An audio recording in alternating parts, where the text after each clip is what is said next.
Assalamu alaikum everyone.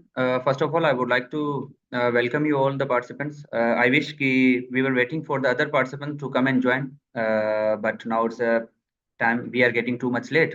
So firstly, let me know कि आप लोगों को मेरी voice और मेरी presentation जो है वो shareable है और voice is my voice clear to you guys?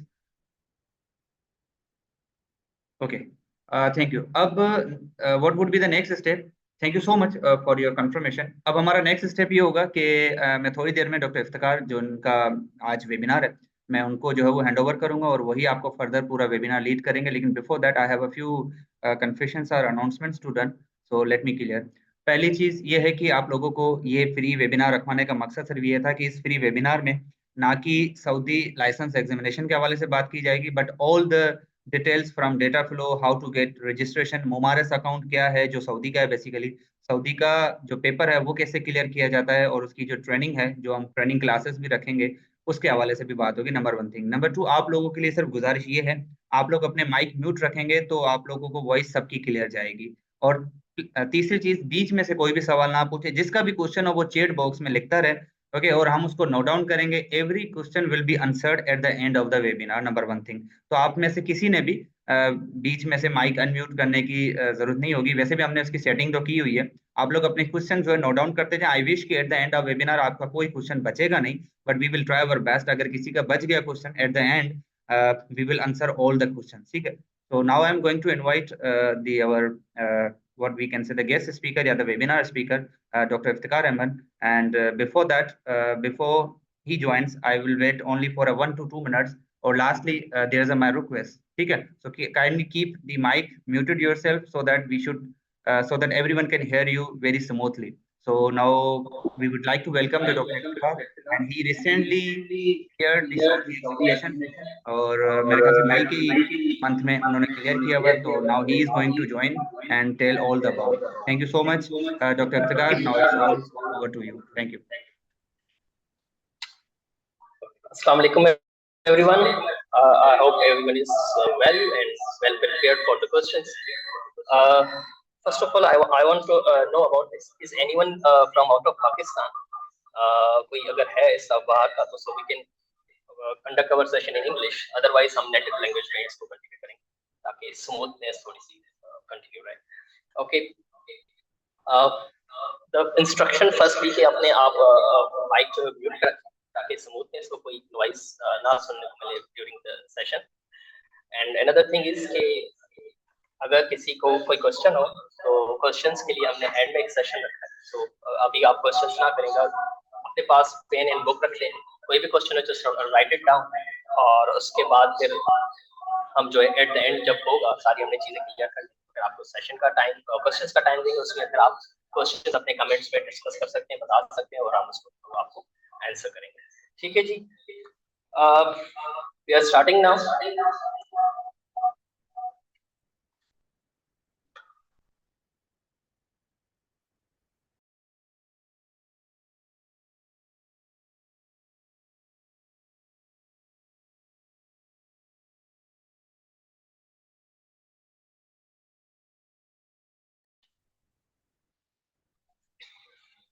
Okay. Firstly, the introduction. I'm a Dr. Iftikhar Ahmed, physiotherapy specialist working in Karachi, and currently I'm the head of department of ISM Hospital Physiotherapy Department, and I have cleared the license recently.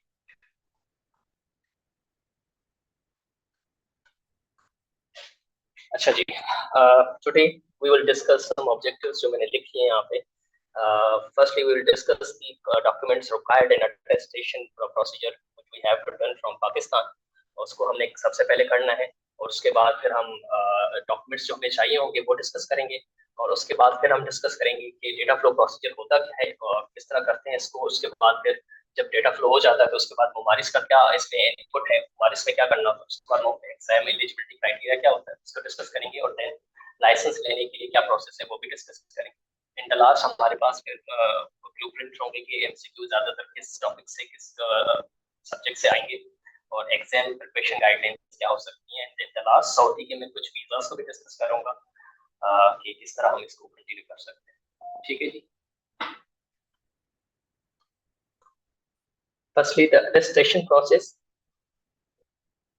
In Pakistan, we have these 3 documents to be verified from this organization. सबसे पहले हमारे पास HEC आ जाता है, the Higher Education Commission, जिसमें आपकी जो भी graduation की डिग्रीज हैं, जिसमें हमारे बैचलर्स की डिग्री होगी और मास्टर्स की जो डिग्री है वो वेरीफाई होती है ट्रांसक्रिप्ट, और उसका प्रोसीजर मैं आपको बताऊंगा कि वो कैसे किया जाता है और उसके लिए फिर क्या टाइम दरकार है वो भी आपको गाइड करूंगा। इसके अलावा second we have inter board coordination commission, जो आपके इंटर और मैट्रिक के जितने भी सर्टिफिकेट और ट्रांसक्रिप्ट्स हैं वो इंटरनेशनली डिजिटल मेथड्स के थ्रू वो वेरीफाई करते हैं, ताकि आप जब बाहर जाएं तो आपके लिए कोई परेशानी ना हो, वो डिजिटली वेरीफाई और ऑनलाइन वेरीफाई हो सकते हैं। देन द लास्ट हमारे पास मोपा आ जाता है, मिनिस्ट्री ऑफ फॉरेन अफेयर्स, जहाँ से आपके सारे डॉक्यूमेंट्स वेरीफाई होते हैं ताकि ऑथेंटिसिटी बन सके कि आप पाकिस्तान से जो आपने डिग्रीज ली है वो ऑथेंटिक, उसमें कोई फ्रॉडरी नहीं है। ठीक है, तो वो मोफा वाले जो है उसको क्लेम करते हैं ऑफिशियली। अच्छा जी, नाउ टोटली हमारे पास जो भी रिक्वायरमेंट्स हैं, जो भी डॉक्यूमेंट्स चाहिए एग्जाम देने के लिए, उसको मैं डिस्कस कर लेता हूँ कि जब हम हमारे पास मेडिकल सर्टिफिकेट मार्कशीट होनी चाहिए, दैट विल बी ओरिजिनल। उसके बाद इंटरमीडिएट सर्टिफिकेट और मार्कशीट हमारे पास होनी चाहिए, ग्रेजुएशन डिग्री एंड ट्रांसक्रिप्ट होनी चाहिए। अगर आपने सिर्फ बैचलर किया है तो बैचलर की डिग्री ट्रांसक्रिप्ट, अगर आपने मास्टर किया है तो 2 डॉक्यूमेंट्स के भी ग्रेजुएशन की हमें चाहिए होंगे।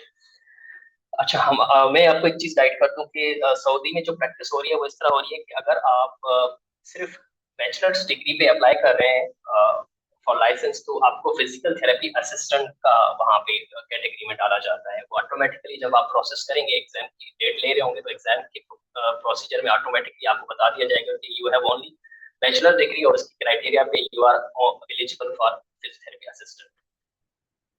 और अगर आपके पास मास्टर डिग्री है तो then you are eligible for physiotherapy specialist, जो आप उसके रैंक में काम कर सकते हैं।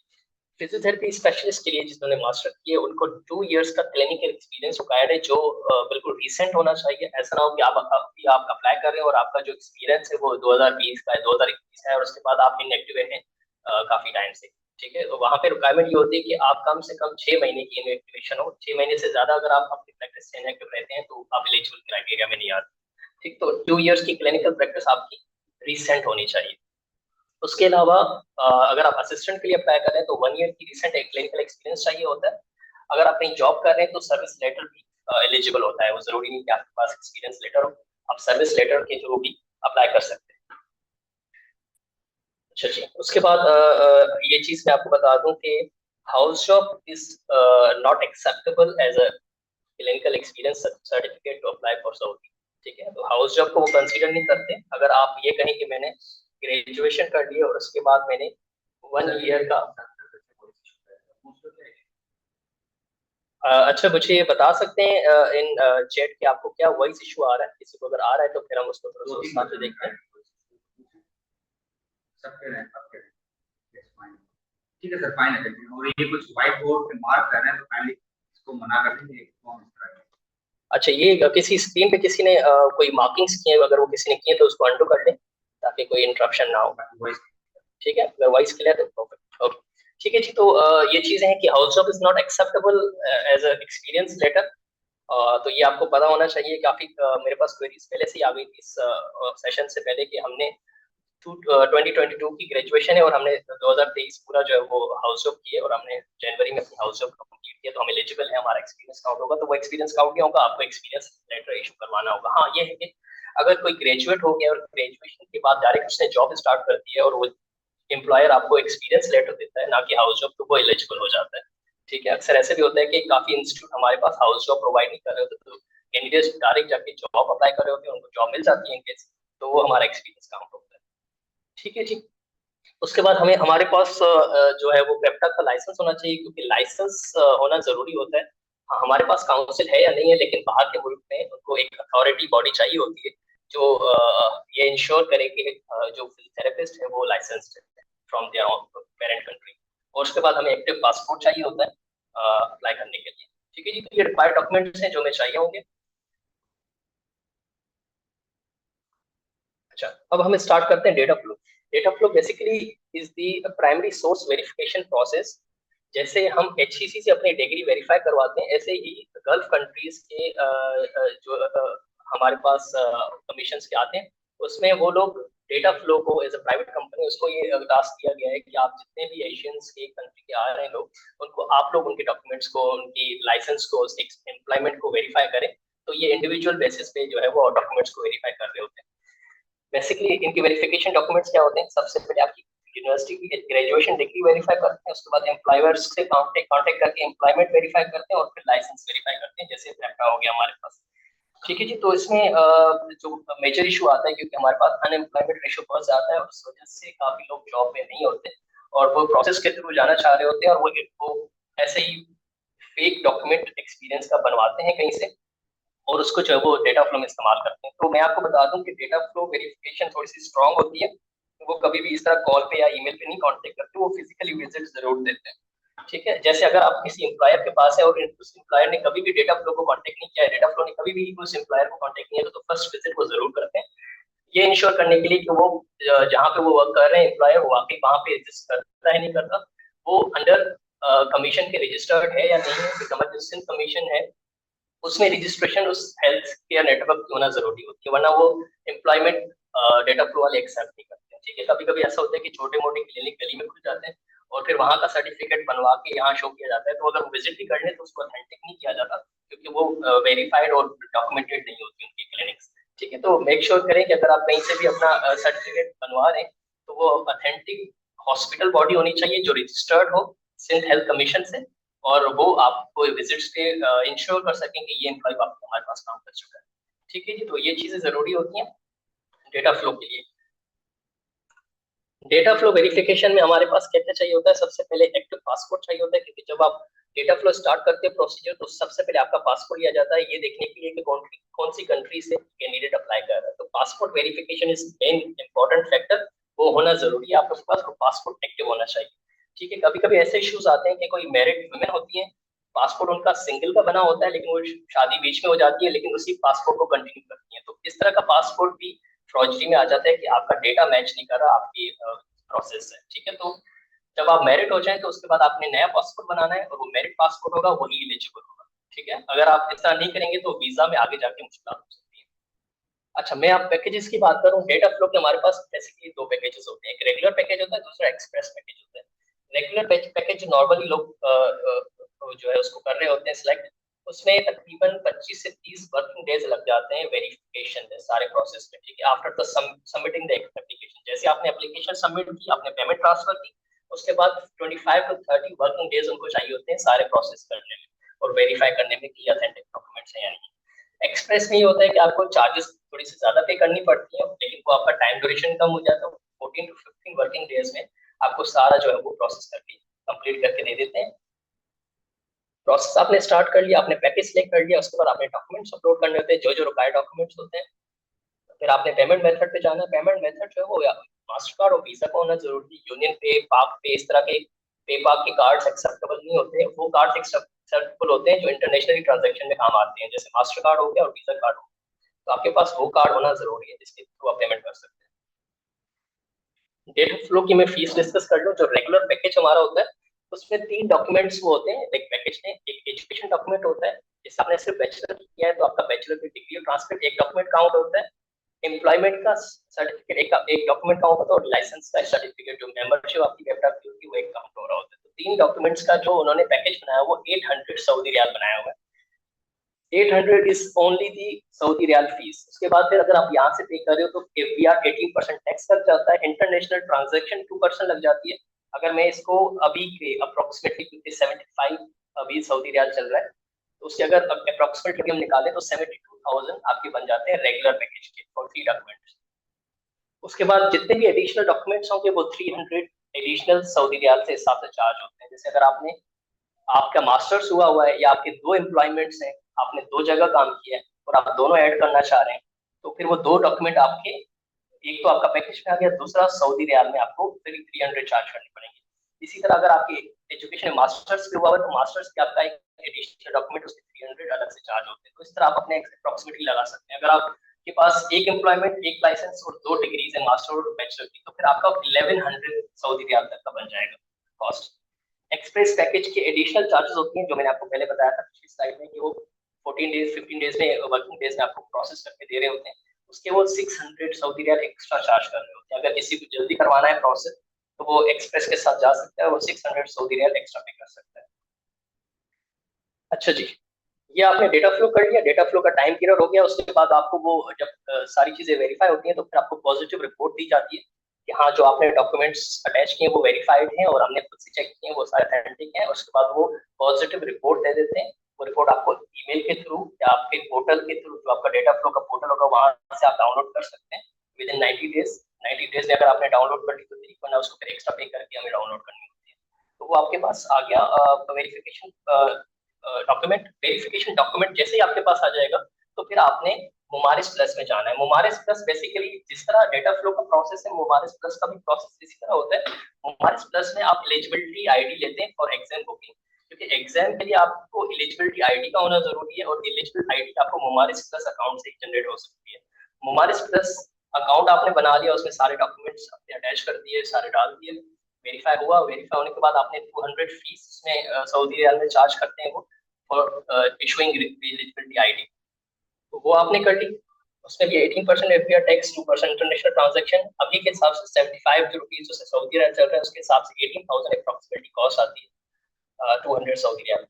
ये आपने अगर पेमेंट कर दिए तो फिर विद इन 2 to 3 डेज आपके पास एलिजिबिलिटी आईडी जनरेट हो जाती है और फिर आपको वो प्रोसीड करते हैं कि आप एग्जाम सेंटर से कांटेक्ट करें और आप जो है अपनी एग्जाम की डेट बुक करें। हमारे पास दो एग्जाम सेंटर होते हैं, एक पियर्सन होता है ड्यूक और दूसरा Prometric. Prometric is for physiotherapy assistant. जब आप असिस्टेंट के लिए अप्लाई कर रहे हैं तो आपका एलिजिबल आईडी प्रोमेट्रिक के थ्रू जनरेट होगा और आपका एग्जाम सेंटर भी प्रोमेट्रिक होगा, जो हमारे पास आईआईटी चंडीगढ़ पे मौजूद है। आपने डेट्स ले की और उसके बाद फिर आपने प्रोमेट्रिक की तरफ प्रोसीड किया। अगर किसी के पास मास्टर्स डिग्री और वो फिजियोथेरेपी स्पेशलिस्ट पे कर रहा है तो उसको पियर्सन व्यू जो है वो एग्जाम सेंटर उसका होगा। और जितने भी टेस्ट होते हैं वो कंप्यूटर बेस्ड होते हैं, जिसमें आपको कोई भी ऐसी रिक्वायरमेंट नहीं होती कि आप पेन पेपर लेके जाएं। आपने कुछ नहीं लेके जाना होता, वो सारा कंप्यूटराइज होता है। इस तरह का आपका जो है वो टेस्ट सेंटर होता है जिसमें आपको अलग बूथ दिया जाता है, आपको सारे इंस्ट्रक्शन बताए जाते हैं कि आपको क्या क्या चीजें, आपको लॉकर में सारी चीजें पहले रखनी होती है। तो मेक श्योर कि कोई ऐसी हैवी चीजें आप ना लेके जाएं क्योंकि आपको अलाउ नहीं करेंगे वो टेस्ट सेंटर के अंदर। आपको लॉकर असाइन किया जाएगा, कार कीज होगी, आपके घर की चाबियां हो गई, आपके फोन हो गया, आपका वॉलेट हो गया, आपके ग्लासेस हो गए। ग्लासेस वो वेरीफाई करते हैं, अगर इसमें ऐसी कोई चीज नहीं है तो अलाउ कर देते हैं। आपकी वॉच हो गई। तो इस तरह की जितनी भी एक्सेसरीज हैं एक्स्ट्रा वो आपके लॉकर में सबमिट करनी होती है। उसके बाद वो फिजिकली चेक करते हैं आपको कि और कोई चीज तो आपकी बॉडी में ऐसी नहीं है कि जिससे आप कॉपी वगैरह कर सके। तो वो चीजें इंश्योर करके फिर आपको एग्जाम बोथ में लिया जाता है। आपके ऊपर एक कैमरा इंस्टॉल होता है, जैसे आपने ये पहली पिक्चर आप देख रहे हैं, ये एग्जिट व्यू आ रहा है, ये आपके ऊपर कैमरा होता है। कैमरा आपको पूरे टाइम में प्रोसीजर में आपको देख रही होती है, मॉनिटर कर रही होती है कि किस तरह की कोई एक्टिविटी अगर उनको नजर आई, या आपने आगे पीछे देखा, या आपने पीछे की तरफ देखा, या आपने मूवमेंट की, आपने कंप्यूटर स्क्रीन सेट की कुछ देखा, तो फिर वो उनको जो वो डिस्क्वालीफाई किया जाता है कि वो चीटिंग कर रहे हैं या कोई और एक्टिविटी नजर आ रही है। तो इसी स्पेशल एक्टिविटीज आपने नहीं करनी। ठीक है जी। जब आप सेंटर पे जाएंगे तो आपने पासपोर्ट का लेके जाना जरूरी होता है कि वो वेरीफाई पासपोर्ट से कर रहे होते हैं। तो जब भी आप एग्जाम सेंटर पे जाएंगे तो अपना एक्टिव पासपोर्ट, ओरिजिनल पासपोर्ट लेके जाएंगे। स्कैन कॉपीज या फोटो कॉपीज अलाउ नहीं करते, तो आपको ओरिजिनल पासपोर्ट लेके जाना होगा। अच्छा, अब मैं थोड़ा सा टेस्ट के बारे में डिस्कस करूं कि जो टेस्ट है वो 180 मिनट्स का होता है टोटल, जिसको वो 2 सेगमेंट्स में डिवाइड करते हैं। ठीक है, 180 मिनट्स के क्वेश्चन में टोटल 150 एमसीक्यूज होते हैं, मल्टीपल चॉइस से एमसीक्यू होंगे टोटली। और कंप्यूटर बेस्ड होता है तो आपने कंप्यूटर पे ट्रिक करना होता है और उसके आगे मूव करता जाना होता है नेक्स्ट क्वेश्चन की तरफ। इन लोगों ने क्वेश्चंस को ब्रेक किया होता है 90 इसमें 75 के एमसीक्यू में ब्रेक किया होता है। 90 मिनट का एक स्लॉट होता है जिसमें 75 क्वेश्चंस होते हैं, वो आपको 90 मिनट्स में करने होते हैं। ऐसा नहीं है कि आपने क्वेश्चन को आंसर को टिक करके आप आगे चले गए तो आप वापस नहीं आ सकते, आप वापस उस क्वेश्चन पे आ सकते हैं। एट द एंड जब आप सारे क्वेश्चन कर लेंगे तो आपको वो रिव्यू करने के लिए बोलते हैं कि अपने क्वेश्चन को दोबारा से रिव्यू करें, या आपको फ्लैगशिप का ऑप्शन दे देते हैं कि किसी क्वेश्चन में आपको कंफ्यूजन है और वो लेंथी क्वेश्चन है और आपका टाइम जाया हो रहा है उसमें, तो आप उसको फ्लैगशिप कर दें और मूव ऑन करते जाए नेक्स्ट क्वेश्चन की तरफ। तो फिर जब आप एट द एंड आएंगे तो उस फ्लैगशिप वाले क्वेश्चन सामने आ जाएंगे कि आपने ये पुट नहीं किए, फिर आप उन पे बेहतर टाइम पंक्चुअलिटी के हिसाब से डिस्कस कर सकते हैं, देख सकते हैं, सोच सकते हैं, फिर उस हिसाब से आप टिक करेंगे। तो इस तरह आपकी टाइम कंज्यूमिंग थोड़ी सी होती है, आप अपना टाइम सेव कर सकते हैं। पासिंग स्कोर 60% है, मतलब आपने 150 एमसीक्यूज में से 90 एमसीक्यूज सही करने हैं। ठीक है जी, तो हम आपका 60% बन जाएगा। उससे ऊपर कर रहे हैं तो वेल एंड गुड, आपका पासिंग रेशियो लेकिन मिनिमम 60% है। तो आपने 150 एमसीक्यूज के 2 स्लॉट में से आपने 90 एमसीक्यूज नहीं करने। एग्जाम फीस जो होती है वो $239 होती है, वो यूएसडी डॉलर में ले रहे होते हैं, और वो इंटरनेशनल ट्रांजैक्शन ही कहते हैं। मतलब जैसे आपने हमारे इसका डेटा फ्लो का अपने कार्ड से पेमेंट किया, इसकी पेमेंट कार्ड से नहीं होती। इसकी पेमेंट के लिए आपको या तो आप किसी बाहर का होना जरूरी है, आपका कोई रिलेटिव फ्रेंड कोई भी ऐसा आपका बाहर हो और वो इंटरनेशनल ट्रांजेक्शन के थ्रू अपने कार्ड के थ्रू पेमेंट करे तो एक्सेप्टेबल होती है। पाकिस्तान से पेमेंट एक्सेप्टेबल नहीं होती। ठीक है, और इसकी अप्रोक्सीमेटली अभी के हिसाब से 280 का अगर हमारे पास अभी डॉलर चल रहा है तो उसके हिसाब से 82,000 आपके अप्रोक्सीमेट चार्ज होते हैं, जिसमें आपका 18% टैक्स और सारी चीजें आ जाती है। ठीक है, तो आपका रिजल्ट है, आपने पेपर दे दिया, आप आगे वापस, और उसके बाद वो ऑनलाइन आपको ईमेल करते हैं, विद इन 24 आवर्स आपको रिजल्ट देते हैं कि आप पास हैं या फेल है। तो ये क्राइटेरिया होता है। अच्छा जी, पास जब आप हो जाएंगे तो मुमारिस जहां से आपने एलिजिबिलिटी आई है वहीं से आप मुमारिस अकाउंट खोलेंगे, और वहां पे आपका लाइसेंस का एग्जाम का स्टेटस लिखा होगा विद पास और फेल। ठीक है, अब हमारे पास कुछ अटेम्प्ट्स के ऑप्शंस हैं कि अगर आप फेल हो जाते हैं तो आपके पास टोटल अटेम्प्ट्स हमारे पास 3 होते हैं। अगर आप फर्स्ट अटेम्प्ट में क्लियर कर जाते हैं देन यू हैव 4 अटेम्प्ट्स मोर। अगर आप चाहें अपने आप को इंप्रूव करने के लिए, पासिंग स्कोर बढ़ाने के लिए, तो आप दे सकते हैं, अदरवाइज यू आर वेरीफाइड, आप जो है वो प्रैक्टिस कर सकते हैं। अगर आप अनफॉर्चुनेटली क्लियर नहीं कर पाते तो then you have 2 more attempts to attend, और एक अटेम्प्ट के ब्रेक में आपको 1 ईयर का ब्रेक होना जरूरी है। मतलब ये है कि अगर आप फर्स्ट अटेम्प्ट क्लियर नहीं करेंगे तो 1 साल के बाद आप दूसरा अटेम्प्ट दे सकते हैं, और दूसरा अटेम्प्ट क्लियर नहीं करेंगे तो उसके 1 साल, तो वो वापस प्रिपरेशन के लिए 1 ईयर आपको टाइम लिमिट देते हैं, और 1 ईयर में आपने प्रिपरेशन करके दोबारा अटेम्प्ट के लिए आपने अप्लाई करना है, उससे पहले आप अप्लाई नहीं कर सकते। तो क्लियरली ये जो स्लाइड्स हैं ये सारे सऊदी कमीशन के पेज से निकाली गई है, आप वेरीफाई वहां से कर सकते हैं। एग्जाम अपॉर्चुनिटी में be repeated after 1 year from the date of the first attempt in the event of failure. ठीक है, तो ये चीज आपको क्लियर पता होनी चाहिए। अच्छा जी, जब आपने एग्जाम क्लियर कर लिया, आपका स्टेटस पास आ गया, तो उसके बाद एक हमारे इसमें फाइनल पेमेंट होती है, तो रिसीव योर लाइसेंस। आपने अपने एग्जाम को विद इन 30 डेज क्लेम करना होता है कि आपने एग्जाम क्लियर किया और आप उसका लाइसेंस चाहिए होता है। तो अगर आपने एग्जाम क्लियर किया और उसके 30 डेज तक अगर आप लाइसेंस के लिए पेमेंट नहीं करते और लाइसेंस अपना क्लेम नहीं करते तो आपको फिर एक्सपायरी पे चले जाते हैं, फिर आपको दोबारा से एग्जाम देना पड़ेगा। तो इसलिए आपको विद इन 30 डेज आपको इस प्रोसीजर के थ्रू निकलना है, जो तकरीबन कॉस्ट बनती है 1140 सऊदी रियाल, 1140 रुपए सऊदी रियाल। उसमें 18% अगेन टैक्स है, इंटरनेशनल ट्रांजैक्शन 2% है, तो अप्रोक्सीमेटली हमारी जो पाकिस्तानी रुपीस में चार्जेस बनती हैं वो 1,02,600 रुपए बनती है। तो आपको इतने पे करने हैं विद इन 30 डेज, ताकि आप अपना लाइसेंस ले सके। जब आपने ये पेमेंट कर ली उसके बाद फिर आपको ये लाइसेंस इशू कर देते हैं, और ये लाइसेंस की प्रोफाइल नंबर होता है, उसके थ्रू आप जो है वो लाइसेंस ले सकते हैं। उसमें आपका इशू डेट और एक्सपायरी पीरियड दोनों लिखे होते हैं।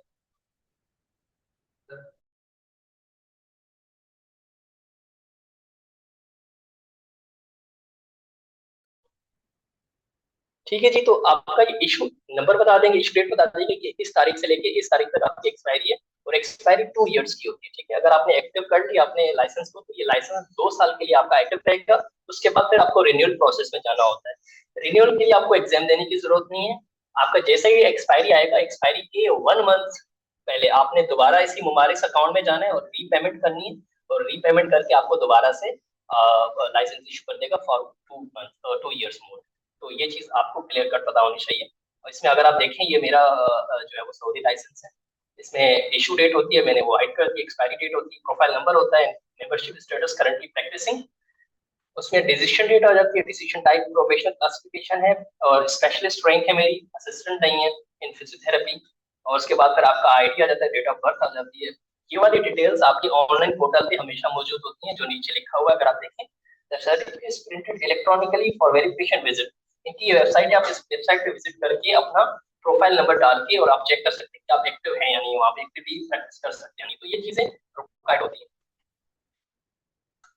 अच्छा, उसमें मैं आपको थोड़ा सा समरी बता दूं, टाइम कितना टोटल लग सकता है इन सारे प्रोसेस में, और कॉस्ट क्या आ सकती है अप्रोक्सीमेटली, क्योंकि लोगों को ज्यादातर ये होता है कि खर्चा कितना आएगा। तो मैं आपको थोड़ा सा बता दूं, अगर आप रेगुलर पैकेज की तरफ जा रहे हैं विद 3 डॉक्यूमेंट्स, टोटल टाइम आपका 45 डेज होती है। अगर आप स्टार्ट कर रहे हैं विद स्मूथनेस के साथ, कंसिस्टेंसी के साथ, कोई ब्रेक नहीं ले रहे, टाइम टाइम पेमेंट करें, time to time document verify हो रहे हैं आपके, तो 45 वर्किंग डेज में आपका ये डेटा फ्लो का प्रोसेस हो जाएगा। सॉरी, डेटा फ्लो नहीं, आपका डेटा फ्लो से लेके एग्जाम जो आपका लाइसेंस है वो रिसीव करने तक के 45 डेज होते हैं। तकरीबन 30 वर्किंग डेज आपके लग जाते हैं डेटा फ्लो में रेगुलर पैकेज के, और 15 डेज आपकी एग्जाम डेट देने में लग जाते हैं, क्योंकि एग्जाम डेट हमें 10 से 15 दिन पहले ही बुक करनी होती है। उससे ऐसा नहीं कि आपने आज एग्जाम डेट बुक की और आपका परसों एग्जाम है, ऐसा नहीं हो सकता। आपको इंटरनेशनल ट्रांजैक्शन होती है तो ट्रांजैक्शन में और सारे प्रोसेस में टाइम लगता है, 15 डेज आपके तकरीबन लग जाते हैं। तो एक्सेप्टली 45 डेज आपके रेगुलर पैकेज लगेंगे टू रिसीव द लाइसेंस। अगर आप एक्सप्रेस पैकेज के विद 3 डॉक्यूमेंट्स चाहते हैं तो उसमें कॉस्ट थोड़ी सी बढ़ जाती है, उसमें 2,75,000 थी तो इसमें 3,30,000 है, क्योंकि उसमें 600 सऊदी रियाल एक्स्ट्रा देने पड़ जाते हैं। टोटल टाइम रेगुलर का 45 डेज है और एक्सप्रेस का 30 डेज है। अच्छा, मैं आपको एक चीज बता दूं कि इस डेटा फ्लो के सारे प्रोसेस में मोफा, एचईसी और आईपीसीसी की वेरिफिकेशन लाजमी नहीं है। ये तब आपको जरूरत पड़ेगी जब आप यहाँ से मूव करके बाहर जाओगे वर्क वीजा के लिए, तो फिर आप रिक्वायर्ड होते हो कि आप मोफा से, एचईसी से और आईपीसी से वेरीफाई करो।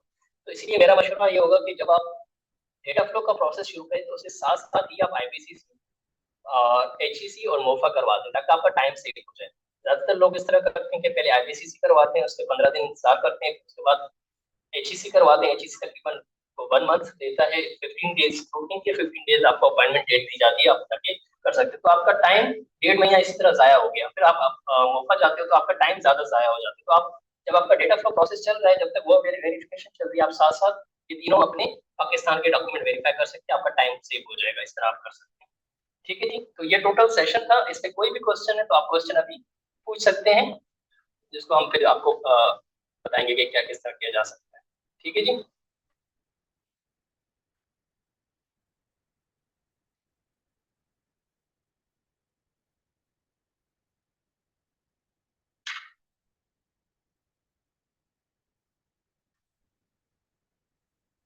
Yeah, that's an access base. So, how we can get data?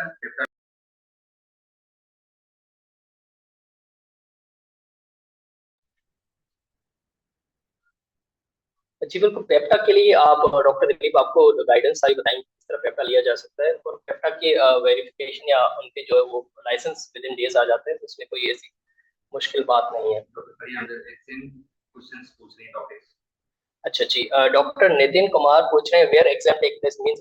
जी बिल्कुल, उनके पूरे वर्ल्ड में सेंटर्स होते हैं जहाँ के आप हैं, वहाँ उस सिटी में भी होता है। जैसे अगर आप कराची के, तो कराची में 190 आप टेस्ट सेंटर्स चेक किया जाता है। आप पूछा जाता है कि आप कहाँ से देना चाहते हैं, जैसे मुल्तान में देना चाह रहे हैं, कराची, लाहौर, उनकी हर सिटीज में, मेजर मेजर सिटीज में उनके टेस्ट सेंटर्स होते हैं, तो आप वहाँ पे अपना बुक कर सकते हैं। अच्छा जी, Majida Shakir sir, can you please share the slides. जी ये पूरी प्रेजेंटेशन ऑनलाइन आप अपलोड की जाएगी, तो फिर आप वहां से एक्सेस लेके और सारी चीजें दोबारा रिपीट में देख सकते हैं। अच्छा जी, मैं आपको एक स्लाइड में जो पीछे छोड़ दी थी वो मैं आपको दोबारा से दिखा देता हूँ, दिस वन। ठीक है जी, अब इसमें अगर हम एमसीक्यू ब्लूप्रिंट्स निकालें तो दिस इज द ब्लूप्रिंट कि कौन कौन से सब्जेक्ट से कितनी परसेंटेज एमसीक्यूज आएंगे जिससे वो 100% बन जाएंगे। जैसे डेट्स एमसीक्यू में 8% काइनेसोलॉजी, बायोमेकेनिक्स एंड एर्गोनॉमिक्स से आएंगे।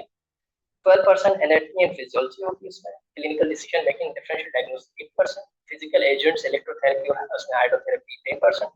Therapeutic exercise 10%। Physical therapy in special hobbies, gynae, paediatric के जितने क्वेश्चंस हैं वो 12% होते हैं। कार्डियोपल्मोनरी के 8 क्वेश्चंस होते हैं percent. Sport physiotherapy related 8% questions होंगे, और न्यूरो के 12% होते हैं, और एमएससी के 12%। ये 100% एमसीक्यू बन जाते हैं, और पासिंग स्कोर मैंने आपको बता दिया था 60%। ठीक है जी। अच्छा, इसमें जो रेफरेंस मटेरियल चाहिए होगा जहाँ से क्वेश्चंस बनते हैं, वो बेसिकली हमारे वही बुक्स होती हैं जो हमने अपनी डीपीटी में या मास्टर्स में पढ़ी होती हैं। बाकी इनका जो रेफरेंस है, सारे बुक्स हैं वो भी ऑनलाइन पोर्टल पे इनके मौजूद है, आप वहाँ से भी वेरीफाई कर सकते हैं इसमें कि कौन कौन से बुक्स चाहिए जहाँ से आप स्टडी कर सकते हैं for exam preparation.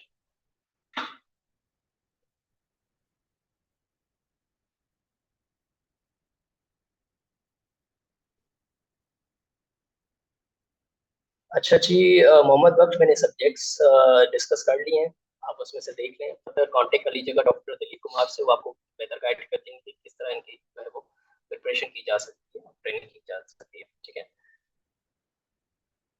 Exam preparation मैंने बता दिया। अच्छा जी, उसके अलावा एहसान हसन क्वेश्चन बता दें किस टाइप के आते हैं? जी जी बिल्कुल, वो eight the and doctor Dilip दोबारा से कंटिन्यू करेंगे और आपको सारा बताएंगे प्रोसीजर की किस तरह क्वेश्चन आ सकते हैं, किस टाइप के आ सकते हैं। न्यूरोलॉजी है तो न्यूरोलॉजी में ज्यादातर क्वेश्चन कौन से टॉपिक्स का आता है, तो वो भी आपको बताएंगे कि स्ट्रोक का आता है, पार्किंसन का आता है, मल्टीपल स्क्लेरोसिस है, कौन कौन से टॉपिक्स इंपॉर्टेंट होते हैं जिनमें से क्वेश्चंस जनरेट होते हैं, वो आपको बताएंगे। इकरा, डॉक्टर इकरा बिस्वा कह रही हैं, so means directly after graduation we can not apply for Saudi. जी बिल्कुल ऐसा नहीं है, आप एक्सपीरियंस के बगैर नहीं जा सकते। At least 1 year experience is required, जिसके थ्रू आप जो है वो अप्लाई कर सकते हैं। Again how job experience is not eligible for that. मेरा खबर कह रही है ऐसे ही लाइसेंस के लिए अपना लाइसेंस लेना लाजमी है। जी बिल्कुल लेना लाजमी है, क्योंकि उनके हिसाब से हमारी ऐसी कोई इंडिविजुअल कमीशन बॉडी होनी चाहिए कि जो अथेंटिक में बताए कि ये फिजियोथेरेपिस्ट एक्टिवली वर्किंग कर रहे हैं या नहीं कर रहे, और ये फिजियोथेरेपिस्ट हैं भी नहीं, कितने एलिजिबल है, क्योंकि हमारे पास तो कोई ऐसा क्राइटेरिया नहीं है लाइसेंस क्लियर करने का जिस तरह सऊदी का या बाहर मुल्क का होता है। तो इसलिए उनको अश्योरिटी चाहिए होती है कि ये आपका जो है वो एलिजिबल है इस चीज़ के लिए, फिजियोथेरेपी के लिए। Valid, if you have 2 years clinical experience without master degree, then in which category will fall? जी अगर आपके पास मास्टर्स नहीं है तो आप असिस्टेंट की कैटेगरी में जाएंगे। भले आपके पास 5 साल का तजुर्बा हो, लेकिन अगर आप क्वालिफिकेशन में सिर्फ बैचलर्स लेके जा रहे हैं तो आप फिजियोथेरेपी असिस्टेंट के लिए एलिजिबल होते हैं। डॉक्टर फरिया अमजद, एग्जाम क्वेश्चन किन टॉपिक्स में से होते हैं? जी मैंने वो डिस्कस कर दिया है डॉक्टर फरिया, आप उसमें से देखिए, अदरवाइज ये प्रेजेंटेशन जो है वो ऑनलाइन अपलोड हो जाएगी तो इसमें से आप वेरीफाई कर सकते हैं। ये बुक्स हैं जिसमें से क्वेश्चंस आ सकते हैं ज्यादातर। अच्छा जी, when we pass exam they take in, नहीं जी ऐसा कुछ भी नहीं है। अगर आपने एग्जाम दे लिया तो आपको कोई इंटरव्यू कंडक्ट नहीं होता, आपको डायरेक्ट जो है वो एग्जाम लाइसेंस दिया जाता है। हाँ अगर आप जॉब के लिए जा रहे हैं तो फिर आपको एग्जाम तो इंटरव्यू देना पड़ता है ताकि आपको हायरिंग हो सकती है। ठीक है, अच्छा ये मैं आपको एक और चीज क्लियर कर दूं कि अगर आपने लाइसेंस क्लियर कर दिया और आप जाना चाह रहे हैं तो आप विजिट वीजा पे जाएंगे, क्योंकि वर्क या तो आप यहाँ पे बैठ के लिंक्डइन पे अप्लाई कर सकते हैं। बहुत सारे गल्फ ऐसे एप्लीकेशन होती हैं जो कंपनीज होती हैं वो हायरिंग कर रही हैं, आप वहाँ अप्लाई कर सकते हैं और वेट कर सकते हैं कि कब आपके पास जो है वो इंटरव्यू कॉल आ जाए। अगर आप सिलेक्ट हो जाते हैं तो वो आपको वहाँ से ऑफर लेटर इशू करते हैं और उस ऑफर लेटर के थ्रू आप यहाँ पे वर्किंग वीजा के लिए अप्लाई करते हैं। वर्क वीजा फिर आपने प्रोटेक्टर करवाना होता है और वर्क वीजा की एम्बेसी जाके एम्बेसी में से अपने दोबारा से एजुकेशनल डॉक्यूमेंट्स को एम्बेसी से वेरीफाई करना होता है फॉर वर्क वीजा, फिर आप वर्क वीजा पे जा सकते हैं। दूसरा होता है कि लोग विजिट वीजा पे जा रहे होते हैं, मतलब आपने लाइसेंस किया और आप विजिट वीजा के लिए चलेंगे। विजिट वीजा 1 ईयर की जो है वो मिलता है और उसमें आपने 3 मंथ्स के बाद जो है वो री एंट्री करनी होती है। इसका मतलब ये कि अगर आपने 1 साल का विजिट वीजा ले लिया है जिसकी कॉस्ट अराउंड 60 to 70,000 आजकल चल रही है पाकिस्तान में, आपने लाइसेंस ले लिया, आप वहाँ चले गए, आपने जॉब हंटिंग की, आपको जॉब मिल गई, उसके बाद फिर आपने पाकिस्तान वापस आना है और उसको उनका ऑफर लेटर लेकर वापस पाकिस्तान आ रहा है और आपको यहाँ से उस वीजा को वर्किंग वीजा में कन्वर्ट करवाना है। ठीक है जी। अच्छा जी, Hizbullah what are the merit? I have master degree in neuro.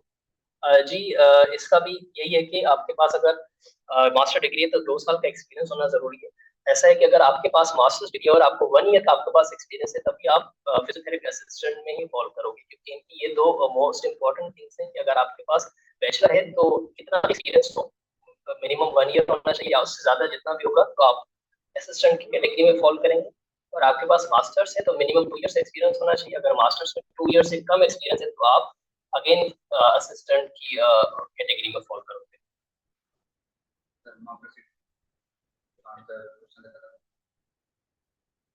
अच्छा जी, डॉक्टर नितिन कुमार कह रहे हैं after exam clear we directly get job. जी ऐसा नहीं है कि आपने एग्जाम क्लियर किया तो आपको डायरेक्ट कॉल्स आ जाएंगी, आपने जॉब हंटिंग करनी है। जॉब्स बहुत ज्यादा है वहाँ पे, अगर अभी तो हंटिंग के मंथ्स चल रहे हैं। अगर आप लिंक्डइन पे जाएं और अपने वो वहाँ पे हॉस्पिटल्स देखें जो सऊदी में एक्टिव हैं हॉस्पिटल्स, तो आप वहाँ पे देखेंगे कि अभी एक्टिवली जॉब्स आ रही है वहाँ पे। जॉब की रेंज में अगर आपको बता दूं तो 4,000 सऊदी रियाल से लेके 15,000 तक वहाँ पे फिजियोथेरेपिस्ट इजिली जो वो सैलरी ले रहा है। उसमें फिर रैंक आ जाते हैं, जैसे अगर कोई बैचलर पे जा रहा है तो जाहिर सी बात उसको 5 to 7,000 ऑफर की जाएगी। कोई मास्टर्स पे जा रहा है तो वो 10 to 12,000 ऑफर होता है। फिर अगर वो सीनियर कैटेगरी पे चला जाता है तो 15,000 तक ऑफर कर देते हैं विद इंक्रीमेंट। उसमें फिर आपके जो भी हॉस्पिटल में अगर जॉब आपको मिल रही तो फिर आपको वो अकोमोडेशन प्रोवाइड करते हैं, मेडिकल प्रोवाइड करते हैं, टिकट प्रोवाइड करते हैं, वीज़ा की फीस प्रोवाइड करते हैं, और अगर आप मैरिड हैं तो फिर आपको फैमिली के लिए वो स्टे भी प्रोवाइड करता है। और ये सारी जितनी भी एक्सपेंसेस होते हैं वो हॉस्पिटल खुद नहीं पे कर रहा होता, गवर्नमेंट ऑफ सऊदी उनको ये सारी प्रोवाइड करती है। उनके पास अथॉरिटी होती है कि अगर कोई किसी आउट ऑफ कंट्री हायर कर रहे हैं तो गवर्नमेंट उनको सारी ये फैसिलिटीज प्रोवाइड करती है। अच्छा, डॉक्टर हेरा खमर कह रही थी एसएलई लाइसेंस के लिए एप्टा अच्छी बिल्कुल जरूरी है, मैंने बता दिया। अच्छा, इसमें आपने एक चीज लिखी है एप्टा, एप्टा नहीं, it's a PPTA, APTA is American physical therapy association, हमारी पेप्टा है Pakistan physical therapy association. Mashida Shakir कह रही है सर प्राइवेट एक्सपीरियंस काउंट होगा? प्राइवेट देखिए, अगर आपकी अपनी क्लिनिक है तो फिर वो ऑन एक्सपीरियंस, मतलब ये सेल्फ एम्प्लॉयड होता है, उस सेल्फ एम्प्लॉयड में काउंट होता है। मतलब अगर आप खुद से क्लिनिक प्रैक्टिस कर रहे हैं तो क्लिनिक तो फर्स्टली रजिस्टर होना जरूरी है। ऐसे नहीं कि आप क्लिनिक चला रहे हैं और वो सिंध कमीशन हेल्थ केयर से रजिस्टर्ड ना हो, तो बिल्कुल वो एक्सेप्टेबल नहीं है। आपको जो है वो सबसे पहले उसको रजिस्टर करवाना है, रजिस्ट्रेशन करने के बाद फिर आपका जो भी एक्सपीरियंस होगा वो बिल्कुल काउंट होगा, लेकिन वो एम्प्लॉयमेंट में नहीं आएगा, वो सेल्फ एम्प्लॉयड में आएगा। उसके बाद कोई टेक्नोपॉप 5 से अगर डिग्री किसी इंस्टीट्यूशन से हो बट वो अफिलिएटेड यूनिवर्सिटी हो, डिग्री की वैल्यू सेम होगी? जी बिल्कुल सेम होगी, क्योंकि जब भी आप अफिलिएटेड यूनिवर्सिटी से पढ़ते हो तो आपका जो सर्टिफिकेट होता है वो आपकी पेरेंट यूनिवर्सिटी से होता है।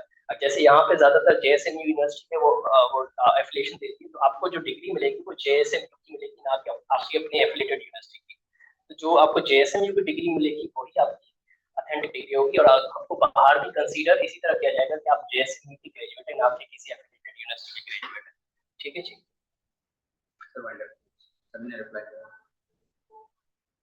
जी, house of certificate will not definitely count नहीं होगा। उसके लिए आपको जो है वो प्रॉपर एक्सपीरियंस होना चाहिए। हाउस ऑफ उनके लिए एक इंटर्नशिप होती है और इंटर्नशिप को एक्सपीरियंस काउंट नहीं करते। जी sir, when you send the recorded, बिल्कुल इमीडिएटली आपको ये लेक्चर सारा मिल जाएगा, ये अपलोड हो जाएगा। सैलरी पैकेज अगेन बता दें डॉक्टर फरिया, हम सैलरी पैकेजेस में ये है कि अगर आप मास्टर्स के बेसिस पे फिजियोथेरेपी स्पेशलिस्ट जा रहे हैं तो 8,000 सऊदी रियाल से लेकर 12,000 सऊदी रियाल तक पैकेजेस चल रहे हैं। वहाँ पे आपको नेगोशिएशन की कोई जरूरत नहीं होती, उनके डायरेक्ट पोर्टल्स होते हैं और उनकी एचआर में जो भी सैलरी डिजाइन होती है वो ऑटोमेटिकली अगर आपने इंटरव्यू किया तो आपको प्रोवाइड करते हैं। हमारे काफी ऐसे फिजियोथेरेपिस्ट हैं वहाँ पे मेरे जानने वाले, तो वहाँ पे काम कर रहे हैं 8,000 10,000 की रेंज में काम कर रहे हैं और वो ईयर इंक्रीमेंट भी ले रहे हैं। अगर आप सिर्फ बैचलर पे जा रहे हैं तो फिर आपका 4,000 से लेकर 7,000 की कैटेगरी में आप फॉल करोगे। Nitin Kumar, English language exam is required? जी नहीं, बिल्कुल इंग्लिश एग्जाम रिक्वायर्ड नहीं होता, क्योंकि जो आप डिग्री ले रहे होते हो अपने ग्रेजुएशन यूनिवर्सिटी से, वो डिग्री में लिखा होता है, मेंशन होता है कि वो जो है वो आपका इंग्लिश क्राइटेरिया में आता है, और वो खुद भी यूनिवर्सिटी से कांटेक्ट करके पूछ लेते हैं कि इन्होंने जो एजुकेशन ली वो इंग्लिश में लिया किसी और लैंग्वेज में लिया, तो वहाँ से भी आपको इंग्लिश अलग से कोई आइल्स होने की जरूरत नहीं पड़ती। ठीक है जी, तो ये सारे मेरे ख्याल से क्वेश्चंस हैं। उसके अलावा डेटा फ्लो के लिए यूपीएल अकाउंट से पेमेंट कर सकते हैं, किसी भी अकाउंट से पेमेंट हो सकती है, लेकिन वो इन्फिनिट अकाउंट हो, वर्ल्ड बैंक के अकाउंट हो, वर्ल्ड वाइड चल सके, और मास्टर अकाउंट से, मास्टर कार्ड से हो सकता है।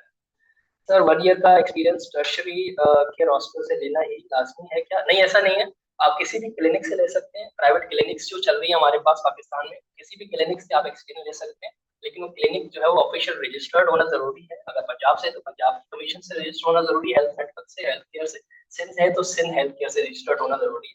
फिर वो विजिट करते हैं, वो रजिस्ट्रेशन जो है वो फाइल देखते हैं उनकी कि वो रजिस्टर्ड है या नहीं है, उससे फिर वो वेरीफाई कर देते हैं। अच्छा जी, अलाइड हेल्थ साइंस में लाइसेंस करवाना जरूरी है सर या पेप्टा से? देखें, सऊदी में पेप्टा ज्यादा चलता है, अलाइड से करेंगे वो भी एक्सेप्टेबल होता है, लेकिन वो पेप्टा को ज्यादा जो है अहमियत दे रहे होते हैं। तो अगर आपका पेप्टा है तो ज्यादा आसान है, पेप्टा इतना महंगा भी नहीं है। अगर आप डॉक्टर करीम आपको बता देंगे पेप्टा 7 ईयर की 5 ईयर की रजिस्ट्रेशन होती है, वो बिल्कुल विद इन 10,000 होती है, इतनी ज्यादा नहीं होती कि आप पे ना कर सके। अच्छा जी, हिस्बतुल्लाह कह रहे हैं कि Arabic language is required for hunting the job in Saudi. जी देखें, वहाँ पे डिफरेंट कंट्रीज के लोग काम कर रहे थे, जॉर्डन से भी है, इजिप्ट से भी है, यूके ब्रिटिशर्स भी काम कर रहे थे, अमेरिकन भी हैं, तो श्रीलंकन, बांग्लादेश, सारी कंट्रीज के वहाँ पे जॉब कर रहे होते हैं। तो उनका जो मेजर लैंग्वेज है वो ऐसा कोई बैरियर नहीं है, वो इंग्लिश यूज होती है वहाँ पे। लेकिन ये कि अगर आप नेटिव लैंग्वेज अगर आपको आ रही है तो फिर उनके लिए ईजी हो जाता है और जॉब लेने में आसानी होती है कि आपको नेटिव लैंग्वेज आ रही है। वहाँ पे हमारा डॉक्टर्स का नेटवर्क ऐसा होता है कि हमें पेशेंट से डायरेक्ट बात करनी होती है, और वहाँ के नेटिव जो है वो सब लोग अंग्रेजी नहीं जानते। तो अगर आपको अरेबिक आ रही है तो आपके लिए एक प्लस पॉइंट है कि आपको जॉब जल्दी मिल जाएगी। अदरवाइज अगर आपको नहीं भी आ रही तो इंग्लिश बेसिस पे जॉब मिल जाती है। अच्छा जी, what is the merits this test? देखें, मेरिट तो यही है कि मिनिमम स्कोर 60% होना चाहिए, 90 एमसीक्यू आपने सही करने। बाकी अगर आपके पास एजुकेशन बैकग्राउंड है तो फिर आप मेरिट में आ जाते हो, आप कर सकते हो, एलिजिबल हो। After house job 1 year experience important है। जी बिल्कुल, अगर आप ने हाउस जॉब कर लिया तो वो इंटर्नशिप होती है, उसको काउंट नहीं करते। आपके पास 1 ईयर का एक्टिव एक्सपीरियंस होना जरूरी है। मैंने आगे पहले भी वही चीज देखी थी।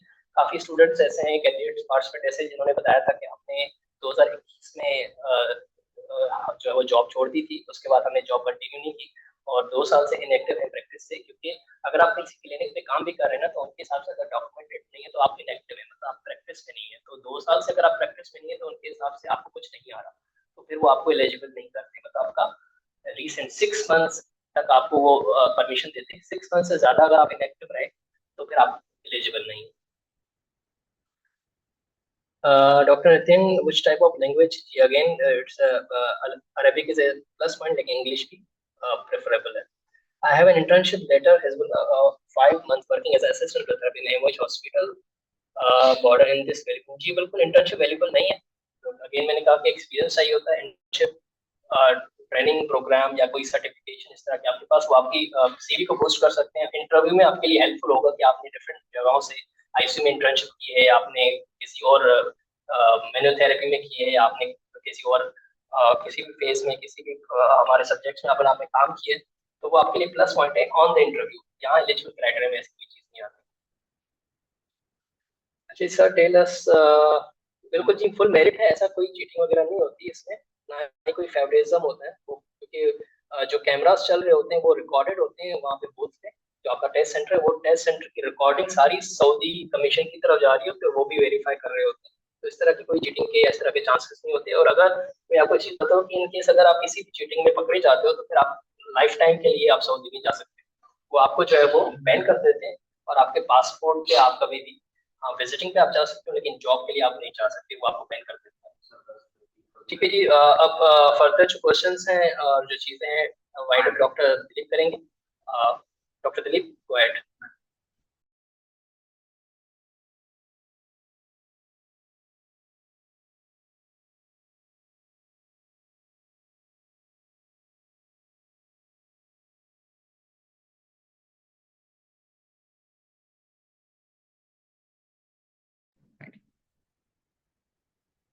Okay, thank you so much, Dr. Iftikhar, for joining us and sharing all the information regarding the SLE Saudi license examination and data flow. And I wish कि all the participants जिनके भी questions थे, they all are clear. अब मैं इसमें सिर्फ एक चीज ऐड अप करना चाहूंगा। आप लोग ज्यादातर जो चीजें पूछ रहे हो, मैं इस पूरे वेबिनार को मुख्तसर करके जस्ट 5 मिनट आप लोगों से लूंगा, ठीक है। Make sure my voice is clear to you guys. Okay, the number one thing जो सऊदी लाइसेंस एग्जामिनेशन के लिए चीज चाहिए होती है, वो आपका 1 ईयर एक्सपीरियंस चाहिए होता है आफ्टर ग्रेजुएशन। जब आपकी डीपीडी की डिग्री आपको मिल जाती है, तो उसके बाद जो डेट लिखी होती है उसके बाद एग्जैक्टली आपको 1 ईयर का एक्सपीरियंस चाहिए। अगर आप सिर्फ डीपीडी बुनियाद पे जाते हो तो आप असिस्टेंट फिजियोथेरेपिस्ट हो। तो आई नो सारी चीजें डॉक्टर इफ्तिखार बता चुके हैं, मैं सिर्फ रिपीट कर रहा हूँ। डीपीडी अगर सिर्फ डीपीडी के बुनियाद पे अप्लाई करते हो तो आप असिस्टेंट फिजियोथेरेपिस्ट के लिए एलिजिबल हो। एग्जाम आपका प्रोमेट्रिक ही होगा। अगर आप मास्टर के बुनियाद पे अप्लाई करते हो तो आपके पास जो है वो आप एज ए फिजियोथेरेपिस्ट एलिजिबल हो, और मास्टर के बाद आपका पोस्ट ग्रेड एक्सपीरियंस आपका एज आपको सीनियर फिजियोथेरेपिस्ट भी एडअप करा सकता है। जो मिनिमम सैलरीज हैं, जैसे डॉक्टर इफ्तिकार ने बताया, 8,000 रियाल से लेके ऑनवर्ड है, वो आपकी सीनियोरिटी बेसिस पे डिपेंड करता है। असिस्टेंट फिजियोथेरेपिस्ट 5,000 से 8,000 के दरमियान, और 8,000 से ऑनवर्ड सीनियर फिजियोथेरेपिस्ट, या इस तरह करके वैकेंसीज या जॉब सैलरीज वहाँ पे पैकेजेस हैं। दूसरी चीज, एक्सपीरियंस भी अब हमने शेयर कर लिया। डेटा फ्लो के लिए आप हमसे कांटेक्ट कर सकते हैं, डेटा फ्लो भी हम आपका करवा देंगे। उसके चार्जेस वगैरह, क्या डॉक्यूमेंट्स दरकार है, वो हम आपको व्हाट्सएप ग्रुप जो हमारा बना हुआ है, आप उस पर कॉन्टैक्ट रहिएगा, और उसको लीव ना कीजिएगा फिलहाल, ठीक है। प्रेजेंटेशन और ये रिकॉर्डिंग दोनों शेयरेबल होंगी। 2-3 बार ये क्वेश्चन आ चुका है, आप लोग चैट पढ़ लें जिसमें मैं रिप्लाई आप लोगों को कर चुका हूँ। मेरा नंबर जिस दिन को चाहिए मेरी टीम का, मैंने 0331 लास्ट में जो 764 है वो नंबर मैंने शेयर किया हुआ है। अच्छा, ये पेप्टा है, एप्टा नहीं है। एप्टा अमेरिकन फिजिकल थेरेपी एसोसिएशन है, पेप्टा पाकिस्तान फिजिकल थेरेपी एसोसिएशन है, जो जिसका जो है क्या कहते हैं लाइसेंस है, वो पाकिस्तानी फिजियोथेरेपिस्ट के लिए अवेलेबल है, ठीक है, not out of the Pakistan. दूसरा, इस सर्टिफिकेट के लिए भी अगर किसी को भी चाहिए, ये विद इन अ वीक मिल जाता है। इसके चार्जेस 2000 पर ईयर के हिसाब से होते हैं, लेकिन पैकेज होता है इसमें डिफरेंट, और वो ऑफिशियल चार्जेस हैं, हमने भी ऊपर पे करना होता है, बट हम सिर्फ आपको फैसिलिटेट करते हैं सर्टिफिकेट के लिए। इस पेप्टा की सर्टिफिकेट के लिए आप जैसे अप्लाई करते हो तो प्लस में आपको GCS गुड स्टैंडर्ड सर्टिफिकेट भी आपको हम फ्री में अवेल करा सकते हैं, अगर आप हमारी थ्रू टीम के थ्रू जा रहे हो, ठीक है। दूसरी, लास्टली मैं इसको वाइंड अप करूंगा और फिर हम को ग्रुप के थ्रू आएंगे। व्हाट्सएप ग्रुप जिन लोगों ने ज्वाइन किया है वो व्हाट्सएप ग्रुप को फिलहाल लीव ना करे तो वो ज्यादा बेहतर है। अब हम आ जाते हैं एक्सपीरियंस की तरफ।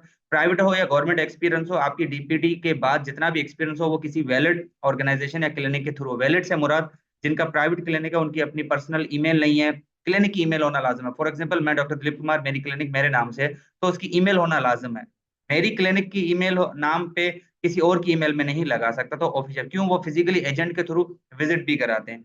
विजिट ऐसे होगा कि वो एजेंट को कहेंगे, इंडियन एजेंट या पाकिस्तानी एजेंट्स को कहेंगे, पाकिस्तानी एजेंट क्लिनिक को विजिट करेंगे, तो ये आपका होगा। अगर आप हमारी टीम के थ्रू जाते हो तो डेटा फ्लो और जो ट्रेनिंग हम ईद के बाद स्टार्ट करेंगे, 10 डेज की ट्रेनिंग होगी सऊदी, और वो डॉक्टर इफ्तिकार और डॉक्टर अंबर हैं, दो हमारे पास सऊदी लाइसेंस क्लियर जिन्होंने किया हुआ है उनकी। मैं DHA की ट्रेनिंग कराता हूँ, लेकिन सऊदी की ट्रेनिंग डॉक्टर इफ्तिकार और डॉक्टर अंबर के अंडर सुपरविजन होगी।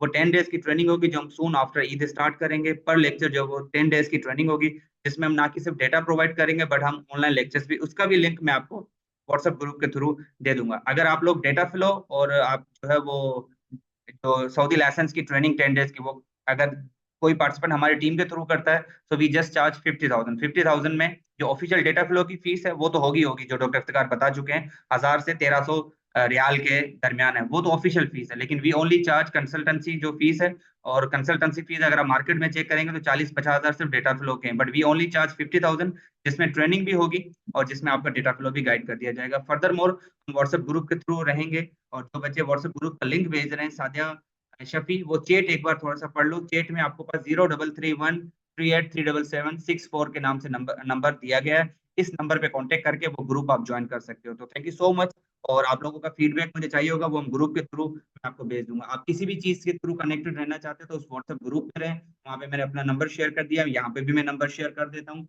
इस नंबर पे ही आप हर चीज डिटेल ले सकते हैं। ऐसा नहीं है कि इस वेबिनार के बाद हम आपसे कॉन्टेक्ट में या टच में नहीं रहेंगे। ये मैं नंबर आपको अपना शेयर कर रहा हूँ, ठीक है। इस नंबर के थ्रू आप व्हाट्सएप के थ्रू रह सकते हैं। तो thank you so much all of you for joining. Thank you doctor Iftikhar for sharing all the information, and इंशाल्लाह हम आपके साथ ग्रुप में टच में रहेंगे। और इसी नेक्स्ट वीक में दो ने लाइसेंस क्लियर किया हुआ है और वो भी आपसे इन्फॉर्मेशन शेयर करेगा। तो थैंक यू सो मच। जितने भी 1-2 क्वेश्चंस हैं वो इस नंबर पे कांटेक्ट करके व्हाट्सएप कर सकते हैं। सो मैं इस मीटिंग को यहाँ पे एंड कर रहा हूँ। रिकॉर्डिंग आप लोगों को व्हाट्सएप ग्रुप के थ्रू, स्लाइड्स आपको स्लाइड्स भी आपको ग्रुप के थ्रू मिल जाएगी। Thank you so much, take care and अल्लाह हाफिज, ठीक है। और फर्दर मोर इनकी जितनी भी इन्फॉर्मेशन है आप उस पर अपडेटेड रहिएगा। सेंटर ऑफ इम्यूनोथेरेपी के फेसबुक पेज पे उसके ऑफिशियल अकाउंट से हम इसकी रिकॉर्डिंग शेयर कर देंगे। Thank you everyone, take care, अल्लाह हाफिज, गुड इवनिंग।